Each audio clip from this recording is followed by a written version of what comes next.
all know me. Know how I earn a living. This shark, swallow you whole. I value my neck a lot more than $3,000, Chief. Find him for $3, but I'll catch him and kill him for $10. $10,000 for me by myself. For that you get the head, the tail, the whole damn thing.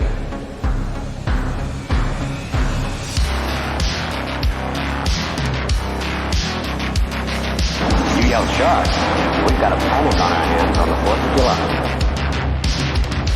Mr. Vaughn, I pulled a tooth the size of a shot glass out of the wrecked hull of the boat out there, and it was the tooth of a great white. A what? You're gonna need a bigger boat. Love to prove that, wouldn't you? Get your name into the National Geographic. No, I'm not saying that this is not the shark. It probably is, Martin. It probably is. It's a man-eater. It's extremely rare for these waters. But the fact is that the bite radius on this animal is different than the wounds on the victim. Get out of that boat!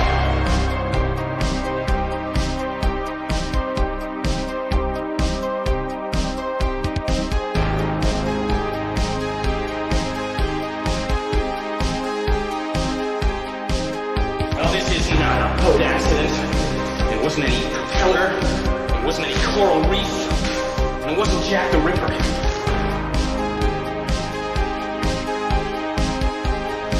It was a shark. I'll never put on a nice jacket again. Thank you for returning once again to the Jaws Obsession, where we are here to share with you, prove to you, convince you, or remind you that Jaws is the greatest movie of all time. Thank you, everyone, for returning. Episode 53. Everyone knows this line right here. A what? A what? That's right. A listener email opened up a door to just a few questions that we have. Were the 3 bumbling fishermen who caught the tiger shark in Jaws a device used by director Steven Spielberg and editor Verna Fields to give a deeper context into Matt Hooper's character? What can they tell us? What can these 3 fishermen tell us about the narrative in Jaws? And is the "a what" line more significant than, and not just some throwaway line? All these questions we're going to unpack and we're going to answer later on in this episode, because as always, our mission here is to break down Jaws by examining the finest of details. We're leaving no stone unturned here in our quest to prove that this is the greatest movie of all time. So when things like this come up, I want to just jump right in and see what I can find in this scene. So I had another episode planned, a listener email, which we will get to later on, changed the course. So anytime you write into this show, I love all of your emails, and I read everyone's email, and I try to get back to everyone. But we are all in this together. We are all in the Jaws obsession at the same time. This is a evolving show, and we never know where it's going to go one episode to the next. I don't have a docket of episodes planned out here. I have ideas, but dictating on where the prevailing winds take us, that's where the Jaws obsession will go. So this episode 53 is a direct example of that. I've been asked before, could we ever do this with another movie? I was thinking over the Christmas season. I believe I could do this with one other movie, because there's a passion that I have with one other movie other than Jaws. And could this be done, a show-to-show, analytical show of finding deeper context and narrative issues in a movie and having fun doing it? Yes, I do. I think that if I had more time, if there was a twin version of myself, I would have him going over there and he would be doing It's a Wonderful Life, one of my favorite movies of all time. It does take a backseat to Jaws, but I watch it every year, and this year I watched it with this scope of what I've been doing with the Jaws obsession. So after a year of doing Jaws obsession shows, I watched It's a Wonderful Life, and there is so much more going on in that movie that we do know there's multiple timelines, multiple narratives going on, but there are other side characters that have to be looked into, researched. There's throwaway lines that are not really throwaway lines. If I could, I would do it. It would be called It's a Wonderful Obsession. That's the show that I would be doing out there because there's a lot more going on in that movie. And I believe if you looked into Frank Capra and just what was going on with the writing, and of course, with the narrative of Jimmy Stewart actually coming back from World War II and experiencing the loss of some of his friends, because Jimmy Stewart was a bomber pilot in World War II, that gave him a darker tone to operate on, that when the movie shifts to that darker tone, he dives right into that better than he ever could. And that, I think that was the turning point in his career that led to a darker Jimmy Stewart, where he started working with Alfred Hitchcock. You could see there was a line in his career where he was never doing darker material like that before World War II.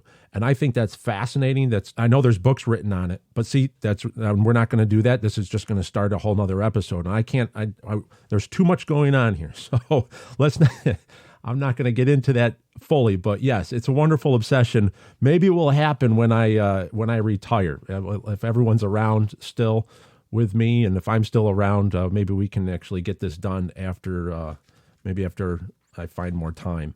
So I'd like to start out with episodes going from now into the future. We'll start doing some Jaws news. If anything comes up that I feel that is pertinent to the show or the Jaws universe, then I will fire into Jaws news right out of the gate here. Before we get to the three fishermen in Jaws, we have some news. Then we're going to have Book of Quint news, and we have some emails to go to. We have some Book of Quint reviews, and then we're going to get into exactly what the Whaaat line is all about. So this jumped out at me right away when I saw this come over the newswire. There's an article here from IndieWire.com, which I will be posting in our show notes. Everybody, our show notes is still over at the Telegram channel, at Telegram, at JAWSOB. You can find a link for our show notes in the description of this broadcast on the platform that you are listening on. But over at IndieWire.com, there was an article that came up, and this splashed across all news sites, all news agencies across the world. John Williams walks back retirement plans.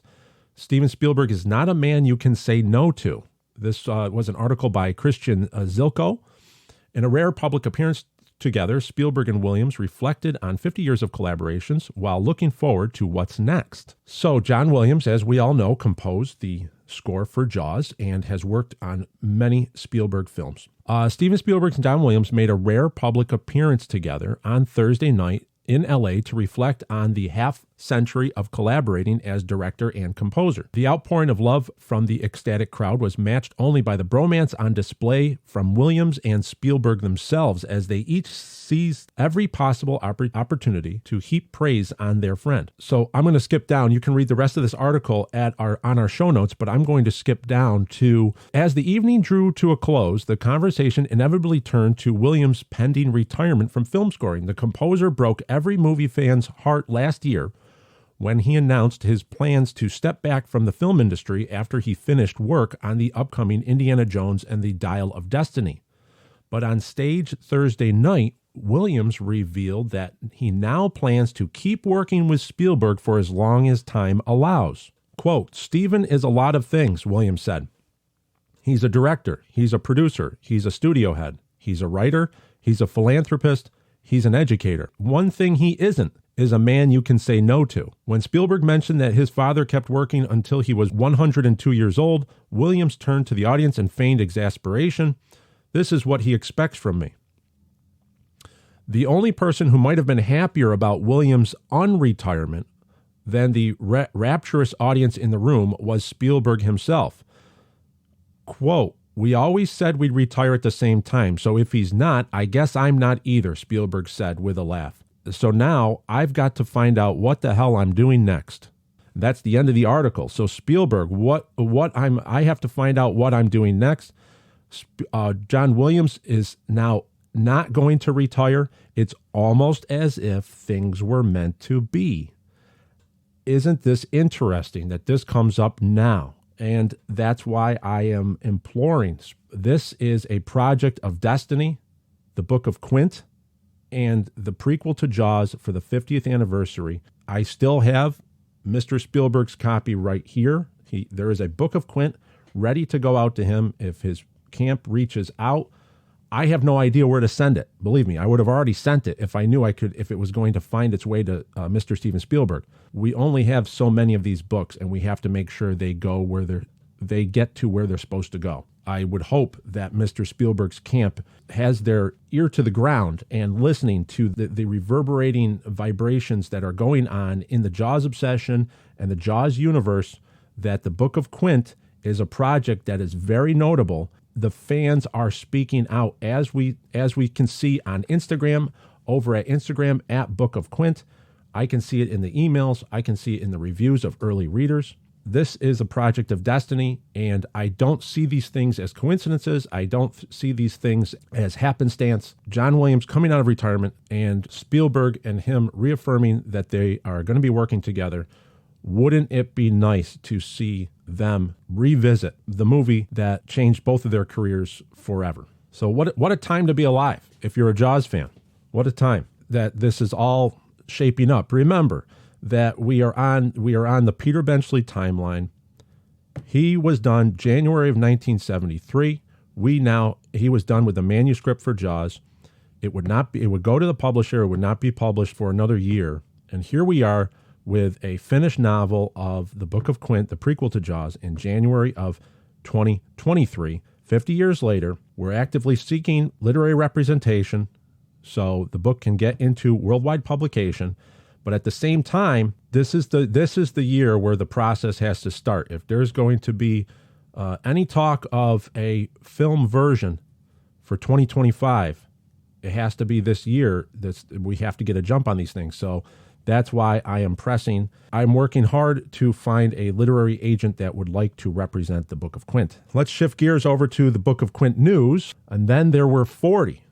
There's only 40 books left over at the Cracked Bean Coffee Roastery in Syracuse, New York, where Michelle is shipping them out for people that would like to read the Book of Quint. These are just the original 300 that were made. There was only 300 of these books that were printed on the limited edition printing from our Indiegogo campaign over the summer. All the Indiegogo backers now have their books, and now people that are recently hearing about this, they have an opportunity to get the Book of Quint through Cracked Bean Coffee Roastery on their merchandise page. That's the official coffee of the Jaws Obsession. I'm drinking it right now, trying to stay awake while recording this. Michelle's coffee is fantastic. If you can support her, as well as if you get the Book of Quint, get some coffee, because it's a 400-page novel. It's 139,000 words. You'll want to have a few cups of coffee to get through the book. Follow the links below. There's a link for the Cracked Bean Coffee Roastery. Get one of these last 40 books, and we don't know. We sold 20 over the weekend, so there's only 40 left. That might not last another week, 2 weeks, who knows. Exciting times. And if you have any questions, you can always email me here at jawsob2025@gmail.com. You can also message me over at Book of Quint over at Instagram. Also, I have to apologize about the schedule for the Jaws Obsession has been a little erratic lately. My priority has shifted writing query letters to the literary agencies in the publishing world. And what I'm trying to do is lobby the book to gain representation of a literary agent that can take it to one of the major publishing houses. We're starting right at the top, and we're just working our way through the lists over at Publishers Marketplace. I'm learning as I'm going. There's things I'm perfecting my query letter process. This is something that you have to just get in and do it. And there's going to be pain at the start. If anyone knows, I once directed a documentary, Plan 9 from Syracuse, where it detailed where I ran across the United States of America, the continent of North America. That was back in 2006. The run across America itself was an event where you can't plan, you cannot plan for every detail, because at that point, if you try to, you'll have paralysis by analysis. You will just be standing still thinking of, well, what if this happens? What if this happens? I should look at this, because what if this happens? And then next thing you know, you never get started. So at that point, I had to think that I have the funding? Did I have the 2 pairs of running shoes? Was I in moderate shape? Yes. Okay, just go. Just start running. And what happened is that everyone always asked, what was the hardest state you ever ran through? I ran from Syracuse, New York to Hollywood, California. And the hardest state that I ever ran through was New York. Why was that? Because when you first start, everything breaks on your body. Your legs swell up, the tendons swell up behind your kneecaps. I could not bend my knees. My running devolved into a painful hobble. So I started out running 30 miles a day, and then that fell down to 15, and then that fell down to 12 the third day. So I'm fighting to get out of New York State because of all the different terrain problems. But the thing is that you have to, your body breaks, but you keep going. And then as I reached into Indiana, so you moved into Pennsylvania and then into Ohio. By the time I reached Indiana, my body just became this running machine, and it was built as such where I was peeling off 30 to 40 miles a day. That's how I take to every project I always have, and the Book of Quint was no exception. Same with Jaws Obsession. So now we go into the literary process where I am going into a world where I am outgunned, I am outmatched. I know we have a solid novel, and I know I have a fan following for that novel. And so there is a demand for that. So now it's jump right in with the query letter process and start focusing my creative energy into that. And then, of course, there's going to be roadblocks. You're going to run into some people that might have other plans or disagreements, and that is all part of the negotiation process. So what I can tell you is that I planned on doing this episode earlier, but I had a back and forth that I had to focus on that, and that takes me out of the broadcasting role. So there's going to be pain at the start. I'm going to make mistakes, but that's the whole thing is that Quint, Robert Shaw, and the survivors of the USS Indianapolis are worth it. I understand that there's certain prerequisites, and people have different modeling for what type of book will sell in what market. But there is a certain point where you have to say the story is worth the fight. The characters are worth the fight. To celebrate Robert Shaw's performance of Quint is worth the fight. And that's where it's going on. If I have to get turned down by a number of people, we're going to keep doing that until someone says, yes, until someone comes on board and agrees and says, yes, this is worth a push. And if it has to, we can always do it ourselves. I know we can do it. I've had offers for independent financing, so we could publish this ourselves, but it's the large publishing houses that have the distribution network already set up so that every Jaws fan would have access to this book around the world, not just in the United States, but also in other countries, Australia, the United Kingdom, everywhere that books are sold, that these larger publishing houses have a way of distributing the book, which we do not have that at this level. So that's what the focus is here, is finding someone who believes in the book just as much as the early readers and just as much as I do. So that's where I'm at right now. And if aside from my career working on power lines, I only have so much time that I can sink into these areas. So right now, the brunt of that time has to shift over to the literary agent process. And so that's, unfortunately, the Jaws Obsession schedule is going to take a hit, which, as you have seen, the gaps between episodes has spread out. But that's okay. That's okay, because the episodes are getting longer. If you noticed, our first episodes, I was focused on getting in and getting out, getting in the information, not wasting your time and coming out. But now we have so much more to report. We have so much more going on. We have emails coming in. We have book reviews. We have the Book of Quint, which adds a whole nother section of dialogue into the Jaws universe that we can get to, as well as looking into the movie Jaws and the certain details that we still have yet to go over. Very exciting times. How many movie franchises, how many fan bases have kinetic energy like this right now? We are very fortunate. We are very fortunate to be in this position. And it's exciting. We're having a great time. That's where I would like to move over to these emails, some of the book reviews that are coming in by people all over the world. It's great to see. So once again, YouTube or anywhere, Apple, Spotify, if you could subscribe to this episode, if you could share this episode, if you could rate this episode or this series with 5 stars, would be very grateful, because that pushes us out to new listeners.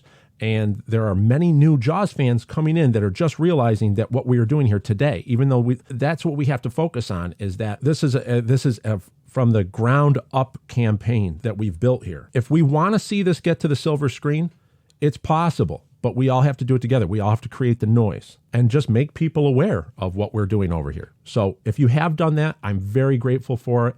Thank you very much for your help. And if you know anyone that you haven't yet told about the Jaws obsession, point them right over here, and we'll pick up the ball and run with it from there. That's another thing. That's one more thing, is that's my biggest fear in all of this. It's not about the book. My biggest fear is that we're going to run out of books and that people will not be able to read the book. That I get emails all the time. And today I just got 2 in just now about where someone can buy the book. So I'm pointing everyone over to the Crack Bean Coffee Roastery, to their website, because there's only 40 books left, but eventually we're going to run out of books. And then I'm going to have to tell people we don't have any books. And it's very sad. That's the problem. That's that little gap. That's going to be that uncomfortable area where I hope that I can give people the details, say, we don't have any books now, but this publishing house has picked the book up and they're going to come out with it at this date. So that's what I'm fighting for, is I don't want to reach that area where we don't have a date. I won't have a date to tell people once these books are all gone and out. So we're going to fix that. And that's the problem. That's my quest right now, is to get that date, to get dates so people can look forward. Even if they don't have a copy of the Book of Quint, they can look forward to when they will be able to read it. I have 3 reviews here from 3 early readers. The first one I have is from Greg LaDuca in Rochester, New York. So Greg writes in the words of my favorite Pretty in Pink character, Iona, applause, applause, applause. As I read the Book of Quint, I could see it in my mind and what it would look like on the big screen. I felt like I was in the water with Quint. I can see chapters 27 to 29 as a montage with energetic music playing as Quint and Herschel worked, and the ending after the credits are shown, a chilling nod to what is to come later. The book answered so many questions for me as it paid tribute to the movie Jaws. I enjoyed the book in 3 parts. Getting to know Herschel personally in part 2 was a treat. Like many others, the scene in the Orca with Quint, Hooper, and Brody is one of my favorite scenes of all time. The Book of Quint pays tribute to this scene and the USS Indianapolis, as it deserves. I could go on and on. I look forward to watching Jaws again in the near future, continuing to listen to the Jaws obsession, and doing more reading on the USS Indianapolis and reading the Book of Quint again. Congratulations, Ryan. We are rooting for you and look forward to seeing Quint on the big screen in 2025. One question. Did Jerry Seinfeld get a copy of the book too? Thank you. From Greg, Bridget King's husband in Rochester, New York. Thank you, Greg, for writing in. Thank you for reading the Book of Quint, and you're going to read it again.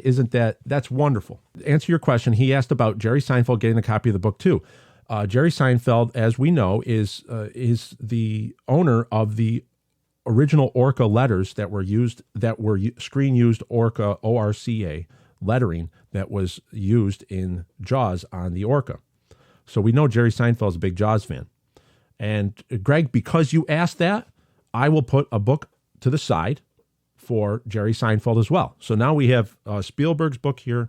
We have Jerry Seinfeld's book here. We just need an address to send it and get it to these gentlemen.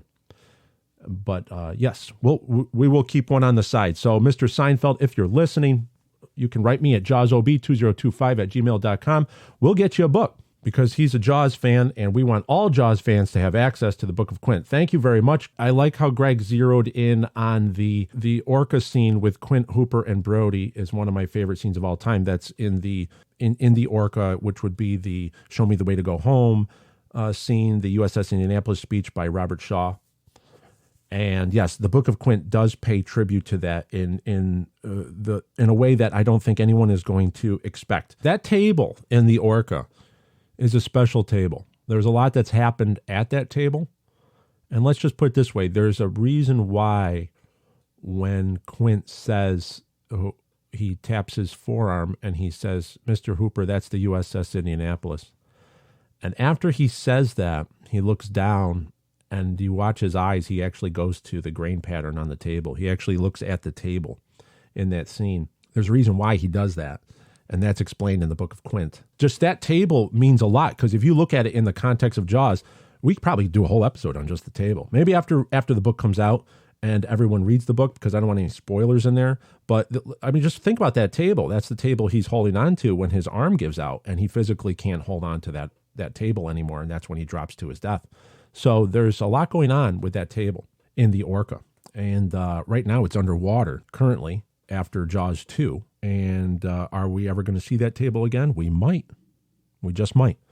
Thanks, Greg. Thanks for writing in. Thank you for reading the Book of Quint. And thank you for that great review. Let's move on to Kevin. So Kevin writes in, okay, hi, Ryan. Happy New Year. I just finished the Book of Quint, and I wanted to write you to let you know that you truly honored the Jaws legacy with this prequel. I purchased it off the Cracked Bean Roastery site and waited like a kid for Christmas until it arrived in the mail. I was glued to the book right from the prologue. You did an amazing job with all your USS Indianapolis research that paid homage to all those brave men who were on that ship. The fictional story of Quint, woven into the historic tragedy, came to life with even more detail than it did from the original Jaws movie scene on the Orca. All the things you have spoken about on the Jaws obsession this last year came to life and were enriched by reading this prequel book. You were absolutely right when you said this would happen if you read the book. The telling of the story of Quint's life once he came to Amity Island from the perspective of Herschel Salvatore was so cool. His short cameo in the original movie made his storytelling unexpected and sincere. All throughout my reading, I would picture in my mind how would this chapter come to life on the screen. I really feel now that this would be very interesting and entertaining to see as a movie. I saw Jaws back in the summer of 1975, and I feel so attached to the characters, especially Quint. The Book of Quint just made that even more special. I wish you nothing but great success with the book and getting a publisher and with the Jaws Obsession podcast. The future legacy of Jaws is in great hands with this prequel. Thank you again, and please tell your family thanks from your fans for letting you write this. You made all Jaws fans very happy. God bless, Kevin Alvine. And Kevin sent in a picture of him holding his Quint bobblehead and the Book of Quint with his Quint's Shark Fishing Amity Island Jaws t-shirt. We're going to get that up on Instagram. Thank you very much, Kevin, for writing in. What a great review. What a great review. First of all, he wasn't able to make the campaign. He got the book through the Cracked Bean Coffee Roastery. So he's one of the latest of the readers out there. People are actively reading and enjoying the movie in their mind. And that's what I keep saying. You were going to watch the movie in your mind. And he and Kevin actually zeroed in on that. He says you were absolutely right when you said this would happen if you read the book, just because there's a certain style in the way it is written. I look forward to doing more episodes on the writing of the Book of Quint and even analyzing chapters. We could go into that. There's so much to talk about. What people are seeing, I'm seeing a common denominator in many of these book reviews. It is all throughout my reading, I would picture in my mind, how would this chapter come to life on the screen? So people are saying that they see the movie in their mind. And I think that's fantastic. I believe that just because you are listening to my voice now, you are a fan of the Jaws Obsession. If you are a listener to the Jaws Obsession, you have basically put your mind through an exercise of visualizing, listening to Jaws, because we've played audio clips of Jaws on this show. And then you're watching Jaws in your mind. So you're actually working out. It's as if you're going to the gym and your mind is working out on how to visualize the movie Jaws. So now when you go into reading the Book of Quint, you now watch the Book of Quint. It's wonderful. It's something that I never expected when I started this podcast. So that's what's amazing. That's what's going on here is I'm seeing a lot of the reviews I have coming in have these same traits. And one other trait that Kevin zeroes in on, he says he saw Jaws back in 1975, in the summer of 75, and he feels so attached to the characters, especially Quint. The Book of Quint just made that even more special. And there it is, right there. That was what I was most focused on when back in the summer of 2020, that I knew that this was going to be an extreme mountain to climb, was to win the trust of the fans, because I know how special this movie is in the hearts and minds of millions of people out there. So that's why I went through pacing, the extra steps. That brought on the technical advisor, John Tedder, my technical advisor on the book. So we would have long discussions on certain aspects. So that's why I wanted to make sure that everyone saw that this was not a money-making scheme. This was not a flash-in-the-pan idea. This book took over 2 years to research and write. And when I see comments like what Kevin said about the future legacy of Jaws is in great hands with this prequel, and I know how extreme he is of a Jaws fan, that makes my day so much right there. And it tells me, the fans, seeing that in the book, I believe that John Williams and Steven Spielberg will see that as well if they read the book. We're at exciting times here, folks. Exciting times. Thank you very much, Kevin, for writing in. What a great review. Thank you very much.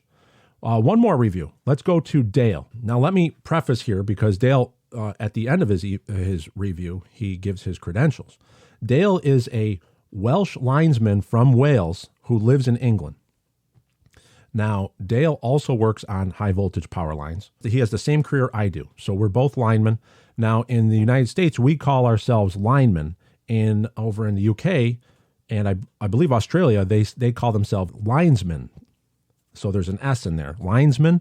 Over here, we're linemen. So it's the same thing, is that he's a Welsh linesman from Wales who lives in England. So I was really excited when he was a backer to the campaign and he received his book. I was really excited to hear what he thought of the book because he's a multi-generational linesman. He was been working on power lines. His father worked on power lines. I believe his grandfather worked on power lines, and then his son works on power lines. So you have a generational line worker family over here with Dale.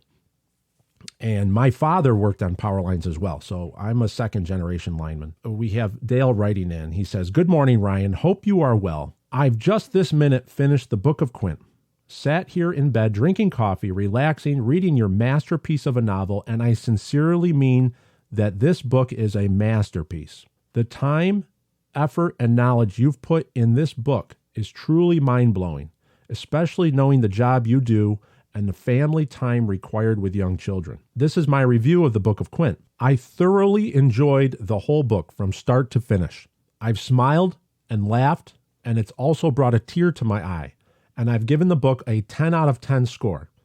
With listening to your podcast and listening to episode 40, The Screenwriter's Bible and the Beats, from the start of the book, it's a roller coaster of emotions. I love the part where Quint stopped by the lines team constructing the overhead line to supply Amity Point, and I have this image in my head as a silhouette landscape of Quint's truck and a linesman up every pole. Just brilliant. As a kid, I used to listen to the story my dad told me of the work he had completed that day. I would draw a linesman working, so from a young age, the path was forged to working on power lines. The part with Quint fighting the great white had the hair on my neck stand on end, and I was so willing him to bring the huge shark home. Yesterday, I was out with a friend, Paul Hill, taking photos of a place called Park Gate, which is on the Wirral Peninsula. We walked along the estuary, and we came across a boat graveyard, and I instantly thought back to Quint and how Quint first found the warlock at the boat graveyard. The back of the book in the appendix, the images of the Orca are fantastic, and the few bits that us line workers would recognize, the soft pullers, slack blocks, and the grip we call a lazy Billy service pulley and come along clamp. Just wonderful. Kind regards, Dale." Thanks, Dale. Thank you so much. He sent pictures of the boat graveyard. That there is, what the Book of Quint establishes is that there is a graveyard cove of derelict boats that is on the north shore of Amity Island. I've been fascinated with this, and I've heard stories of various places where people will take boats. Are hard to if a boat is going to be abandoned, people will just leave it there. So what happens is that there are places you can go. For example, up in Nova Scotia, where you can go to sections of beach and all it is old vessels, old boats just sitting high and dry, sitting on land, where people just dragged them up there and just left them.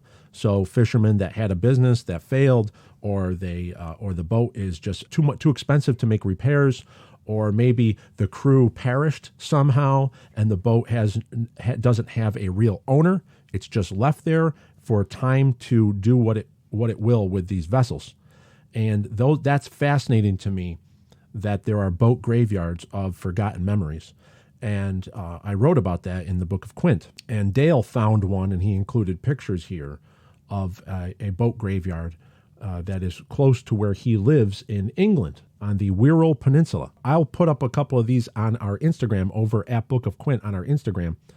Might even include a passage about the Graveyard Cove. Very cool. Very cool. Thank you very much for that. One of the aspects of the Book of Quint is that there is no electricity. Amity Island is the last island to get electricity in the New England area. That electricity made it to Martha's Vineyard and made it to Nantucket first. And then the power line is established through Cable Junction over to Amity Island. Amity Island does not actually get power until 1951. And then Amity Point, which is Quint's fishing village, Amity Point is where the Coast Guard is, and it's where Quint lives, down at the west end of the island. That doesn't get power lines until 1953. So there's a part of the book that shows that these power lines are being constructed, the overhead lines. It all takes time, especially back then. There weren't any bucket trucks, so these guys all had to climb poles and manually do it. They had to be on each pole. They had to pull wire in. And those are things that we still do to this day. If there is a line that goes through the woods, you have to climb up those poles and you have to string wire. So that's just what we still do. We still use techniques that they used back in the 50s to build power lines. And Dale zeroed in on that because he is a Welsh linesman from Wales who lives in England. How cool is that? How cool is that? That here we have a book that is resonating with people all around the world, all sorts of careers. We have fishermen, we have boaters, we have linemen, other people that are just avid book fans. Everyone is enjoying the Book of Quint. We are onto something here, and this is very, very exciting. Very, very exciting. Very exciting to see. So thank you so much. Those were the great reviews that we're going to receive. Now let's move on to the second half of this episode, which is going to be all about these guys. What kind of a shark is it? Gee, I don't know. I think it's a macaw. Got a deep throat, Pratt. Yeah, but what kind? What kind of shark? Tiger shark. A what? And there we have it, a what? That's what brings us to our topic of episode 53 today. This was brought about, those three guys, we're going to deal with these three fishermen, and this was brought about by an email that I received from Book of Quint reader Chris. Chris will email me from time to time, and he always brings up alternate topics, and he might just mention something that gets my mind thinking. And one of these was he was listening to episode 52, and I was discussing the scene with Hooper and the fisherman that caught the tiger shark. So this is Chris's email to me. He said, the way the fisherman asked Hooper about the shark, a what? The tone and sound of his mocking question to Hooper is trying to imply that Hooper sounds or acts gay. This is a very politically incorrect statement, but one I believe is true. I was wondering what you think since you didn't mention it. Incidentally, we use this mocking phrase along with other quotes from Jaws all the time. Great show, as always, thanks. And that was Chris from North Carolina. I did some research, and there was another comment on a YouTube video by a YouTube user, the 10th Doctor. And they said, I always had it in my head that his a what quote was done in a faux posh, soft voice to mock the more well-spoken and educated Hooper. Now, I will have to disagree here, and that's what the Jaws obsession is all about, is how do we interpret these scenes and these lines? What is going on here? We are now going to do a deep dive into these three fishermen, because I believe they had a greater context in the, first of all, they're mentioned in the script. They are mentioned in the script. Carl Gottlieb and Peter Benchley's screenplay, they are mentioned in there. I do believe that Steven Spielberg had a greater purpose that he was using here. And if you listen to our last show, episode 52 was Jaws context. Spielberg was laying down context in a very creative way throughout this beginning part of Jaws. Now, remember, a lot of these scenes were shot out of order and out of sequence. Many of them were. So, and there was a lot of ad-libbing also going on, as we're going to prove here. So what I want to do is I want to go in. We're going to start by analyzing every scene that these guys are in, okay? But first, before we do that, we're going to have to establish that who these characters are, we are going to be operating out of the wonderful book, Jaws Memories from Martha's Vineyard by Matt Taylor. Now, this is a collection. It's a wonderful book that every Jaws fan should have. And this has a lot of details where we go right into family members of these actors and the actors themselves, firsthand accounts of them on scene and what is going on. What I have is the three characters are, we have the man with the hat, with the tan hat. That's played by Henry Carrero, and his name is Felix.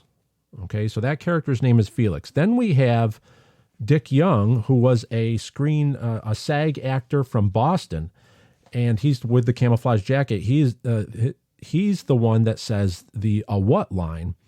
His character's name is Pratt, Pratt. So we have Felix and Pratt.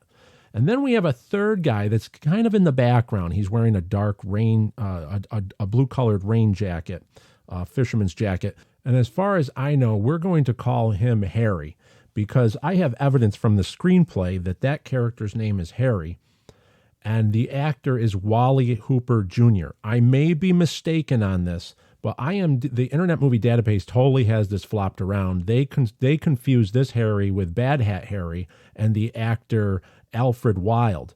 Al Wilde is the older gentleman that's Bad Hat Harry.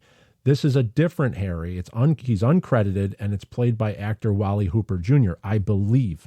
If anyone has a correction on this, please email me in at jawsob2025@gmail.com, because it would be nice to get this right. But from my research and from the best I can do, from the research that I have, is we have Felix, Pratt, and Harry are the name of the three fishermen that are the scope of this scene here. What was the purpose behind the what line? Is it demeaning or is it sincere? I believe it's actually a sincere reaction by a man who was caught off guard that has no idea what a shark is. And I'm going to prove that, but what we have to do is we have to start at the beginning when we first meet the three fishermen.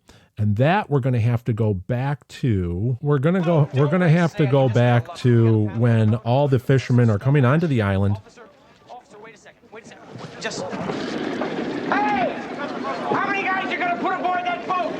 I never said it, right? Yeah, well, that ain't safe. Hey, watch it. That's dynamite. So already we have Felix, Pratt, and Harry are getting onto the boat across the way. And Chief Brody is yelling to them. Hey! How many guys are going to put aboard that boat? I never said it, right? Hey, how many guys are you going to put aboard that boat? And it looks like it would be Dick Young is Pratt, yells back, whatever's safe, right? So already you have a pushback on authority by these three guys. They are obviously out-of-towners. It's possible that that Dick Young is playing Pratt, who is a New Yorker, because he sort of has a New York accent, as we hear later on, but it's still his Boston accent comes through. These guys are, I always saw that these guys are nowhere near fishermen. They really don't know what's going on, but they're already pushing back on a police officer. So, of course, they're going to push back later on a scientist. We're seeing snappy comebacks already, okay? And with these snappy comebacks, there's a certain tone. So let's continue on. Yeah, well, that ain't safe. Hey, watch it. That's dynamite.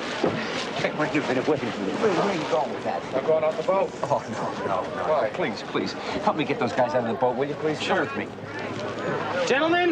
Gentlemen, the officer asked me to tell you that you're overloading that boat. God. You ain't going, man. What do you care? Hold on. Well, then, can you tell me if there's a good restaurant or hotel on the island? You walk straight ahead. They're all gonna die. Hold on, boat here. So that would have been Felix. You just walk straight ahead. I have a excerpt from the book Jaws Memories of Martha's Vineyard that I want to read here. Henry Carrero, who played Felix. Okay, he's the guy with the yellow hat. Henry Carrero says, I had the good fortune of impressing a friend of Sherry Rhodes and was called to audition for Steven Spielberg. The audition consisted of a couple of questions and instruction to be at the Edgartown dock the next morning. Wardrobe had me dressed in bib overalls, but Steven ordered a change of clothes to a yellow shirt, blue windbreaker jacket, and a tan cap. I was introduced to a large man wearing combat military clothing and was informed that he, Dick Young, a Boston Screen Actors Guild, was to be my partner in the film. He was Pratt and I was Felix, shark hunters intent on collecting the reward for the capture of the killer shark. So that is those are words right from the actor Henry Carrero. And already we see that Steven Spielberg told them to change his wardrobe. They had him dressed in bib coveralls as a worker or a fisherman would be wearing. And he said, no, put him in something that is almost suburban-like with the light blue jacket and cap you kind of would not wear while underway because it just doesn't, he looks like a fish out of water. So Spielberg is already utilizing these three fishermen as a device to lay context to the movie. What Spielberg was trying to say with these guys already is, here is normal, everyday mainland Americans or mainland society coming onto the island, and this is how mainland society views shark problems. This is how they're going to view scientific study of sharks. This is also how they're going to view authority when money and bounty is put on a shark. Very important. It's very important here because that wardrobe change request by Steven Spielberg tells us a lot there of how they're used in the movie. Henry Carrero continues on. Dick Young and I were really pumped for the first scene with Richard Dreyfuss. There was chaos on the docks as all manner of boats and shark hunters with their assorted equipment. We were preparing to sail. We were loading into our boat across the way when Roy Scheider asked Dreyfuss to warn us of overloading. When he did, we gave him the business. He asked where he could get a good meal on the island. I couldn't resist and told him to walk straight ahead, off the end of the dock. Everyone laughed, including Steven Spielberg. He decided to keep my ad-lib in the scene. We did so many takes that after a while it was difficult to keep laughing. There's another section here by Henry Carrero's son, Stephen Carrero, who was quoted as saying, I was just a kid at the time, but remember my father telling me that Richard Dreyfuss wasn't too happy about the ad-libbed line where my old man says, yeah, you walk straight ahead, because it sort of made him the butt of the joke. You can imagine where Dreyfuss was coming from. He probably had his lines all figured out and just wanted to get the shooting done for the day. Then this local extra starts throwing ad-lib lines out, and that kept them on set a lot longer because the director wants to rearrange the lines. But that was my father. He was just a real ham all his life.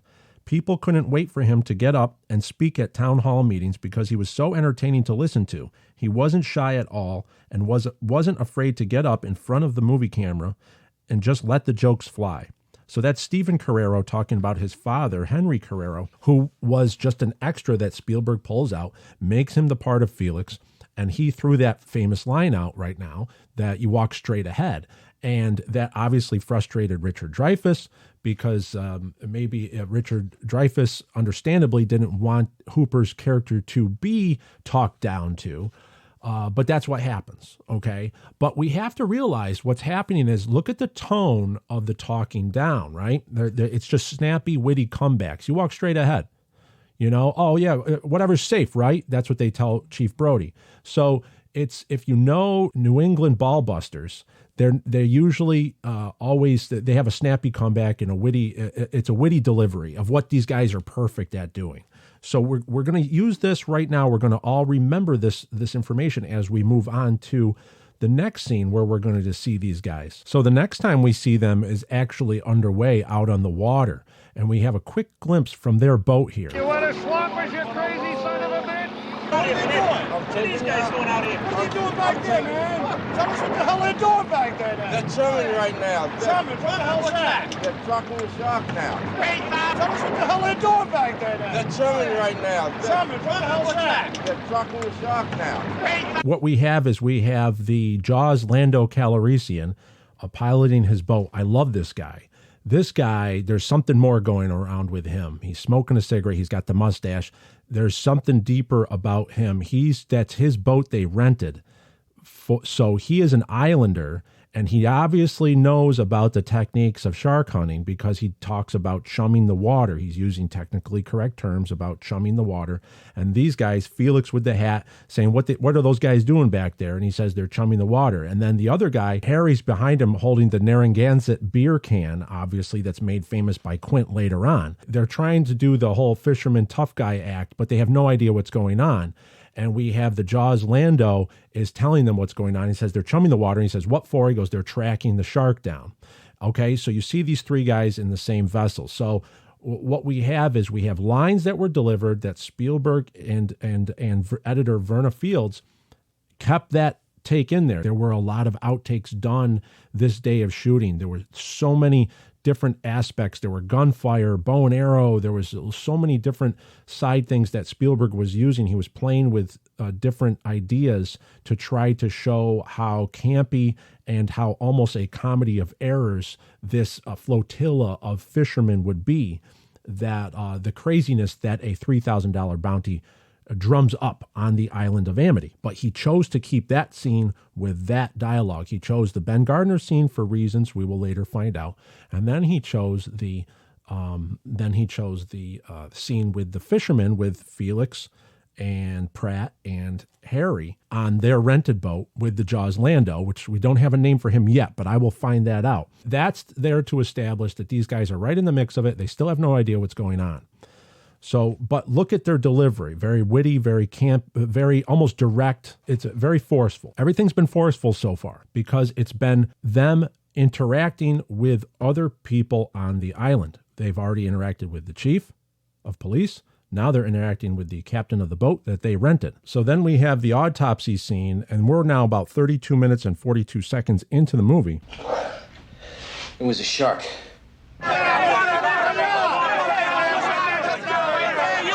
We're going to switch to the opening of the tiger shark's mouth. We have a dead tiger shark on the dock. And we have, as the camera is panning back, we have Pratt, the Whaaat guy. He is on the right with his camouflage jacket. We have Felix with his tan hat and the blue jacket. He's on the left. And behind him, you'll see Harry over there behind him. As the shark is being hoisted up. Okay, one thing to note also is that the shark is riddled with arrows sticking out of it, and it has bullet holes in it. So it was obviously shot at, and there was a lot of stuff that happened to this tiger shark in order to kill it. We're going to do a whole episode on this tiger shark. I don't have enough time to get into that because this is already going to be a long episode, but there is a lot of information on this tiger shark, how it got to the set, but also the use of tiger sharks in Jaws. The use of tiger sharks in Jaws, there's about 4 different ways that they are used, and more important than a great white. And that is because the tiger shark has a lot of significance to Quint's backstory. And that's what I zeroed in on. I zeroed in on the use of the tiger shark in much of the Book of Quint, because the tiger shark is used throughout Jaws in a background kind of way, and there's many ways we can talk about that. We're going to get to that in a later episode, but for now, we're just going to talk about this as the tiger shark in the background, because we have to focus on these fishermen, and actually, what are they doing? So they're obviously gloating about how they caught the shark. Paper! Now, can we just have the guy... Ben Gardner get this? No, we caught him. We got it. We got it. We got it. All right, so now we have, did Ben Gardner get this? No, we caught it. So we have the 3 fishermen bragging that they caught it. They're on their high horse. We have now Quint steaming into the scene, lurking in the background with the Orca, laughing at the whole situation because he knows that these clowns got lucky, but he also knows that that's not the shark. You can see Quint in his demeanor. He already knows that that's not the shark. Just open it up a little bit, please. I want to get a picture of the guy with the fish. Come on, guys. Come on, please. Now, Hooper is measuring the shark's mouth from side to side and for the bite radius, obviously, the infamous bite radius term. As Meadows, played by Karl Gottlieb, who is the screenwriter, who was one of the screenwriters on the movie, is trying to organize everybody. Please, I need a picture for the paper. We get the signs, please. Come on, please. Come on, we watch it. I want to get you. Kneel down, just like in high school. 1 row kneeling, 1 row standing. Come on, just get out of the way. Young fella, could you step out of the picture? I'll take your race with you. Okay, and now he says, young fella, can you step out of the picture? And Pratt leans over and says, and take your rig with you. And I believe that's what, and remember, we can't go by the subtitles on the DVD and Blu-ray. The subtitles are not entirely correct throughout the movie Jaws. You don't want to go by those because there's many mistakes in there. It says that the subtitle line is take your rake with you, but he doesn't have a rake. He does have a rig, though, which is his bag. And that's what I believe he was telling him to do. Take your rig with you. Could you step out of the picture? I'll take your race with you. And so Hooper's looking around. He picks up his leather, his fancy leather bag, and he moves on. Be real. We're ready. Thank you. We're ready. Can you get that, please? How's that? Hey, what about our money? We go tie the town fathers, get the bucks, and then... All right, now there's a quick line right there. After the picture is taken, you can hear Felix and Pratt have a little quick exchange there. Let's listen to that again. How's that? Hey, what about our money? We go tie the town fathers, get the bucks, and then... He says, what about our money? He says, we can go outside the town and let's go get our bucks. Hey, what about our money? We go tie the town fathers, get the bucks, and then... So that's as best as I can make out is we can go outside the town and let's go get the bucks. So Felix says, what about our money? And they're already, so what we know is these fishermen are already making plans on going to get the money after the picture is taken of all the fishermen and the trophy tiger shark. Now listen how the men's tone change in this scene, especially the line as he's walking up. He says, what kind of shark? What kind of shark? And the other man in the back, who we're calling Harry, he's kind of punching the shark with a pen or a pencil. And he even says, he goes, I think it's a mako. He doesn't even know how to pronounce mako. So that's something he must have heard out of the blue. But let's listen to the scene really quick. What kind of a shark is it? Gee, I don't know. I think it's a mako. Got a deep throat, Pratt. Yeah, but what kind? What kind of shark? Tiger shark. A what? Okay, so he says, I think it's a mako. Got a deep throat, Pratt. Yeah, but what kind? What kind of shark? Tiger shark. A what? Harry in the back says, I think it's a mako, obviously mispronouncing the term mako. Felix puts his head right into the shark's mouth and says, it's got a deep throat, Pratt. And then Pratt responds, yeah, but what kind? What kind of shark? And listen to his cadence. He's already lost the tough guy act because now this is just them talking. So these three guys, they might have come from some sort of, they might be union plumbers or union carpenters from New York City or Long Island or even somewhere in Boston. But they obviously, now these three are together without talking to anybody. They're not engaging with any islanders. So they've dropped their tough guy act and they're just talking amongst themselves. But Hooper hears it from behind. And so he says, but what kind? What kind of shark? And Hooper says, tiger shark. And just really quick, I just want you to know how dialed in, even though many of these lines are ad-libbed, how dialed in Spielberg was to this sequence. When he cuts to Hooper just for that one line where he says tiger shark with a pen in his mouth, with a pencil in his mouth, you see Quint and the Orca cruise from left to right. So the staging of the scene, just for that one line with the Orca in the background, that's a completely separate take because Spielberg knew that Quint was already coming from the left side in the harbor from earlier in the sequence. So Spielberg was very dialed in here. So nothing that's happening here is out of chance and nothing, it really is left to interpretation. This is all designed to be this way. There's a reason why he says this line the way he says it. Mako. Got a deep throat, Pratt. Yeah, but what kind? What kind of shark? Tiger shark. A what? So at that point, the tough guy act is dropped because the Pratt, who says a what in that tone, is actually bewildered that there is actually a term tossed out called tiger shark. They have no idea what shark species are because the guy can't even pronounce mako. He says mako. For the first time in on the island, he is now made to feel almost like a child, a bewildered child, because he is hearing something that he doesn't have a snappy comeback to. So that's why I believe people will misinterpret this take as him saying in what the YouTube user or what Chris wrote in, that it's a faux posh voice to try to make Hooper seem feminine or make fun of Hooper. But that's not what's happening here, because I know, and I have lots of experience with New England ballbusters, and those types of guys would have mimicked Hooper and in that type of voice. So they would have, if he wanted to come back at Hooper, he would have mimicked him, or he would have said something with a gesture or a sarcastic gesture or a half smile. But look at all their faces. I have it paused right now. In fact, we're going to use this screenshot as the title card for this episode. They're all bewildered.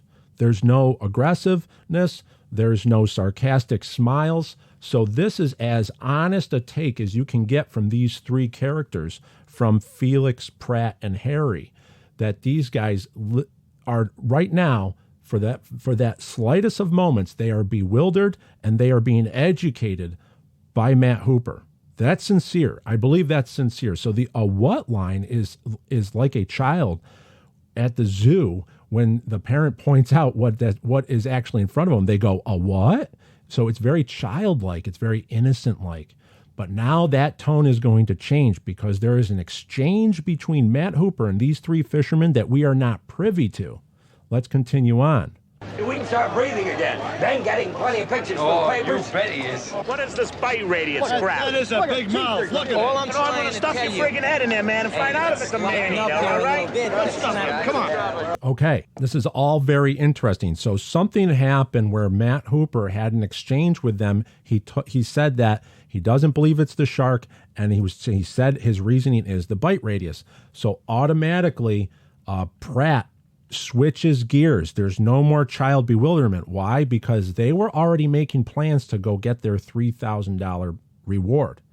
And right now, Hooper is threatening that $3,000 reward, and there is nothing that will set these guys off more and switch them back into tough guy act than realizing that it's possible they will not get this reward, because they were already making plans, as we saw from that little throwaway line after the photo's taken and they're all standing up. But let's listen to that again. What is this bite radius crap? That is a big mouth. Look at it. All I'm I'm trying gonna to stuff tell your you. friggin' head in there, man, and find out if it's a man-eater, all right? Come on. So they're aggressive. They're right in Hooper's face. Stuff your freaking head in there, man, and find out if it's a man-eater. You have Harry in the back blowing in Hooper's ear. That they're pushing Hooper out, and what happens is he's pushed away from the shark and he slides into the frame. This is a great staging by director Steven Spielberg. Is now Hooper's going to slide into the frame, saying, You're dead for bringing in that line. It's not the shark. All right, What I am saying is that it may not be the shark. It's just a slight and I want you to difference in semantics, but I don't want to get beaten up. This is Larry. So he's saying, I'm saying it may not be the shark. It's just a slight difference in understanding. I don't want to get beaten up over it. Okay, so that's what he's saying. So they basically threatened him, as in, don't threaten, this is our money. They've already made plans for the money, and now Hooper is threatening that money. So that's where the aggressiveness comes from. It's not that Hooper is more well-educated, or where Hooper is, they don't see that as a threat, because you've already seen that Chief Brody is not a threat, and he is a position of authority. He's the chief of police. They do not see that as a threat. That even proves even more that the what line was a sincere bewilderment and not them mimicking Matt Hooper, because they have no respect for the authority, obviously. But what they will come out and fire at you with is if you try to tell them that they're not going to get their reward money. And that's where this changes. So their tone changes. So now the mayor comes into play. And now you can see them hamming it up with the mayor in the background. Go on, Mayor. Matt's from the Oceanographic Institute. Nice to meet you. Terrific, huh, Mayor? Martin, there are all kinds of sharks in the waters, you know?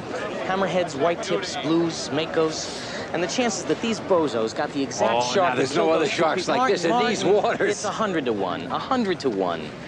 So what's interesting here, if you watch this sequence right here, is the device that Spielberg uses these three fishermen is to show ignorance in the terms of sharks, that these three fishermen represent just general society. And then you have Matt Hooper rattling off technical terms, bite radius. He's rattling off all kinds of sharks in the waters, white tips, blues, makos, and so what we're seeing now is we're seeing a difference. So he uses these three fishermen as a device to show Matt Hooper's bringing a scientific authority to this island. That's what's so interesting, is that these are not throwaway characters.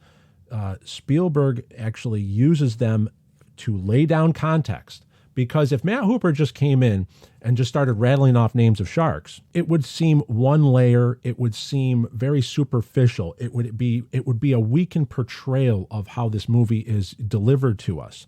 But now, as Matt Hooper comes in, pulling Martin away from the fray of people that don't even know how to pronounce Mako, now we're giving something. We've been given context. So now the subtext is delivered to us that Matt Hooper knows what he's talking about in a very subtle way, and that's what's so special about Jaws. We have to realize the what line is Matt Hooper educating mainstream America, and that's what's so important about the what line.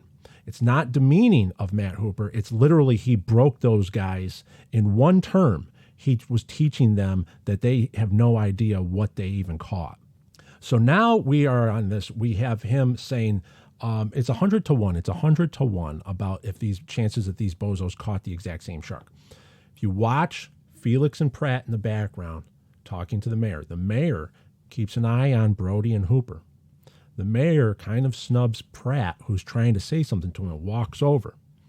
Watch this. There's a little look that Pratt gives. This is one of those times I wish we almost had video on this broadcast, because these are the times that I would like to zero in. So if everybody watches at 35 minutes, the exact 35-minute mark of the movie, look between, just watch Felix and Pratt.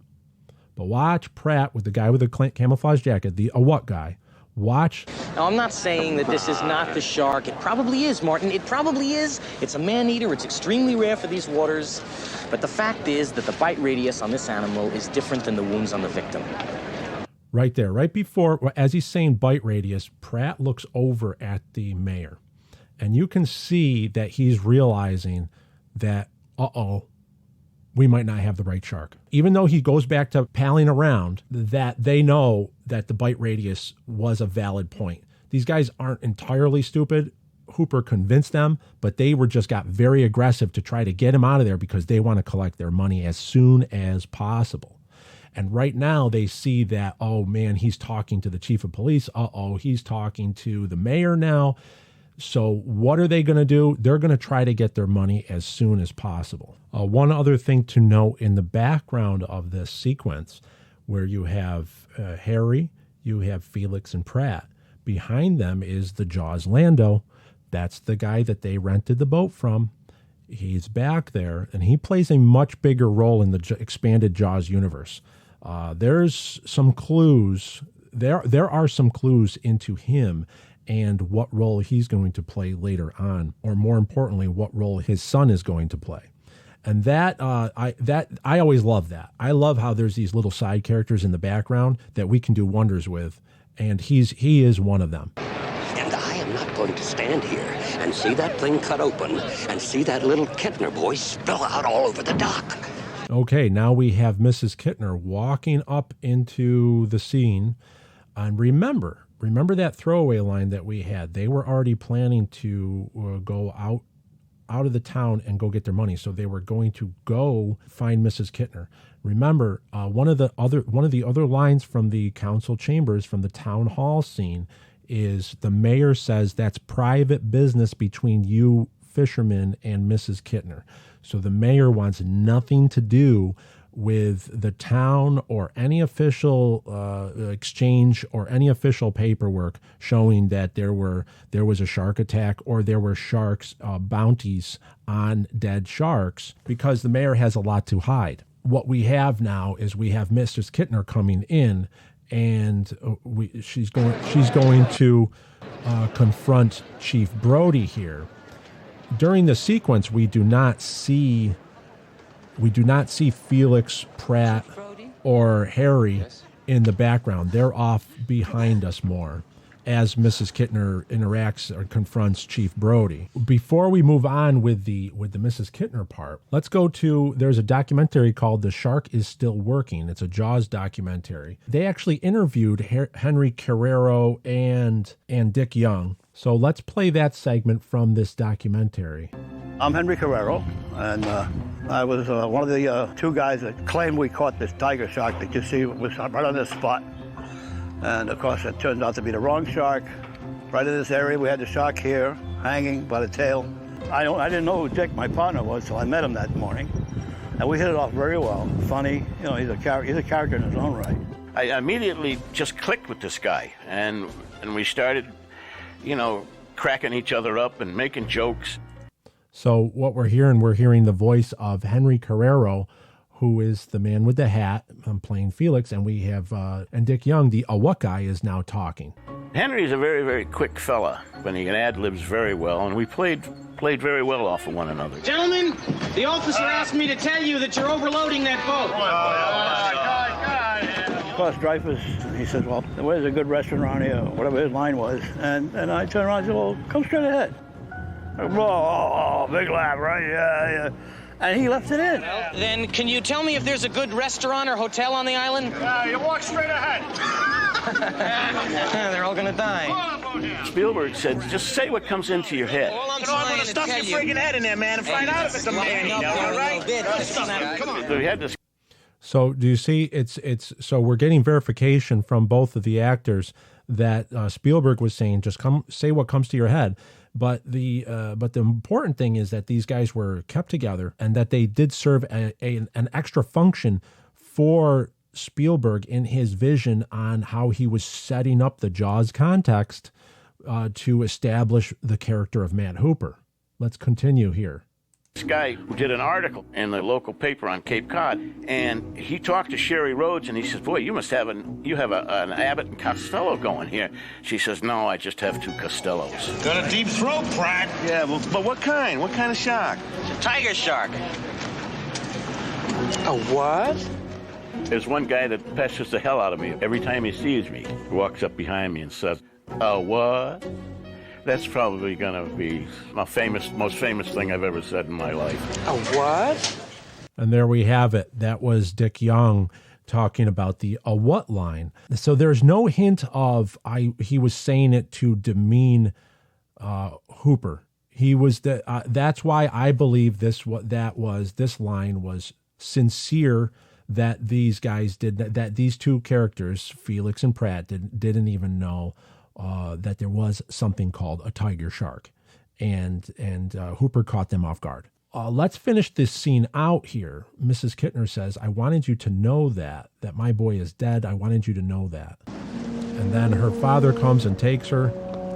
And what happens? We have, without saying a word, we have Felix, Pratt, and Harry leave the frame and follow back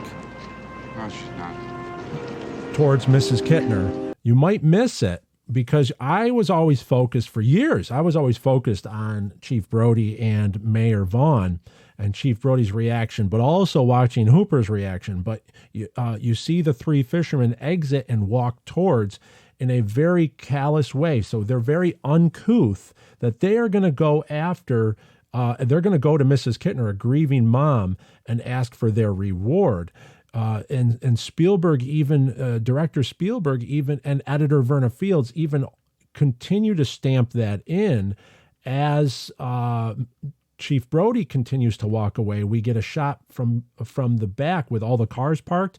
We see Mrs. Kittner and her father walking away, but who do we see in out of focus? But walking towards them, we see Pratt and Felix. All right, fellas. Let's cut this ugly son of a bitch down before it stinks up the whole island. Harv, you and Karl take it out tomorrow and dump it in the drink. So that right there is the last time we're going to see these three fishermen. But Spielberg does not even uses them to the very last moment to show that these guys First of all, they say it without saying anything. So as there was a confrontation confrontation going on with Mrs. Kittner and Chief Brody, those three men must have turned to each other and said, the scientist guy is right. The bite radius doesn't match up. They're going to cut this thing open. And if he's right, there's no kid and there's no kid in there. We're not going to get our money. So once she leaves, we're going to go to her and go ask her for the money. So as if they're orchestrated, they don't even have to say anything to each other. She walks away from Chief, and there go the three fishermen right after her. So what are we looking at here? We are looking at these guys. They don't care about a grieving mother's feelings. They don't care about authority of the chief, and they certainly won't care about the authority of a scientist from the Oceanographic Institute. And how do they not care is that they have witty comebacks and they're very aggressive. They go right at you, just like the New England guys that they are. But for that one moment, Hooper bewilders them with the term tiger shark, which plays a greater role throughout Jaws. And we're going to get into that later on. Furthermore, and if we really still want proof, we go to the screenplay. If we go through the screenplay, that these two guys, Felix and Pratt, actually had a larger role in the movie Jaws if you looked at the screenplay. Now remember, we can't, as I've said in episodes in the past, we have to take what is in the movie as canon to the Jaws universe. But if we are looking for background information or something else to fill some gaps that might be in the movie, or even just some context, we can always go to other sources. And these other sources, we do have access to the screenplay, or the closest accurate screenplay by Karl Gottlieb and Peter Benchley. There's evidence that these characters, Felix and Pratt, had a greater role in the movie. If we go to page 31 of the screenplay, now I will put the links to the screenplay on our show notes, so you can always go and look at this screenplay. It's available everywhere. So we have on page 31, after the Hooper sees Ben Gardner and Hooper says hello, Ben Gardner says hello back. It says Gardner turns and yells to his mate, "Are we ready?" The mate nods yes and starts to prepare to get underway. Ben and his mate move from the dock, headed towards the channel and the open sea, leaving Felix and Pratt to scamper around the dock looking for another ride. So these two gentlemen were originally planned to be asking Ben Gardner if they could they could hire him to take them out to go hunt for the shark. And Ben Gardner obviously dismisses them, and they were left on the dock. These two are mentioned a lot as the exterior ocean day on page 33 and 34. We have it says the owner of Pratt's boat throws it forward, and Pratt removes a .45 automatic from the holster of his belt. He tests it, firing once in the air. As they near the scene of the struggle, 11 other boats begin converging, and Pratt's yelling. Remember, Pratt is the Whaaat guy. That's why he's got the camouflage jacket on. So he had a .45 tucked into his belt, supposedly, and he's shooting at the shark. Pratt uses his automatic, another blast point blank with a shotgun. There are occasional water ricochets, and the bounty hunters duck from time to time as bullets skip by. Finally, the shark stops thrashing. So there's dialogue there. Everyone can go read that, page 33 and 34. There's more dialogue that was happening out on the water between these guys and the other boats. Now, why do we know that third guy, why I believe his name is Harry? Scene 98 on page 38 of the screenplay. After she says, "My boy is dead, I want you to know that," it writes in the screenplay, is written, she stops, unable to continue. Her father takes her arm and leads her away.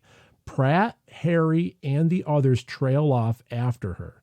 During the rest of the scene, the camera tightens in on Brody to the exclusion of the others. And Vaughn says, "I'm sorry, Martin. We know that Pratt is the Whaaat guy. We knew that Felix is the you walk straight ahead guy. And now we have the term Harry, the name Harry, as one of the guys that trails off after Mrs. Kittner. So that's how we get to those three guys named Felix, Pratt, and Harry. In the larger picture, these three fishermen were used by Spielberg to stamp home Matt Hooper's expertise on the issue of sharks, and also how would normal society react to a bounty on a killer shark. So thank you very much for everyone for listening. This has been episode 53 of the Jaws Obsession. A what? Show me the way to go home. I'm tired and I want to go to bed. I had a little think about an hour ago, and it's gotten right to my head. Wherever I may roam, by land or sea or home.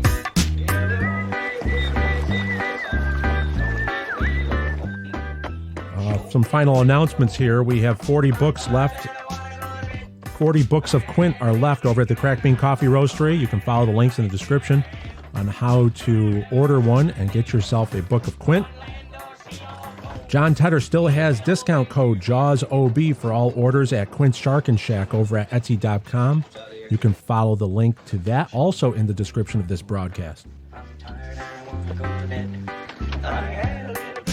The movie Jaws is copyrighted property of Universal Studios. Any references and sampling from the movie Jaws in this episode is intended to fall within Section 107 of the Copyright Act. The copyrighted materials are fairly used for the purposes of criticism, comment, reporting, teaching, and research. The materials used here are protected by the fair use guidelines of Section 107 of the Copyright Act. All rights reserved to the copyright owners.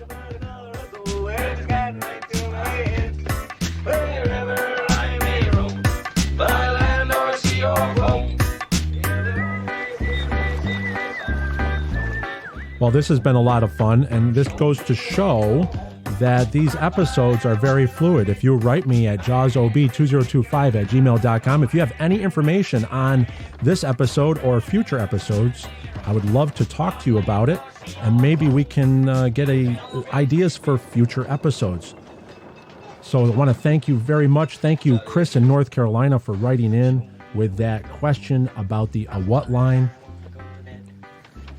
Look forward to hearing from more people. Everybody, if you could give us like, comment, subscribe to this episode and the broadcast that you're listening to, I'd very much appreciate it. Thank you for listening. Until next week, farewell and adieu, and show me the way to go home.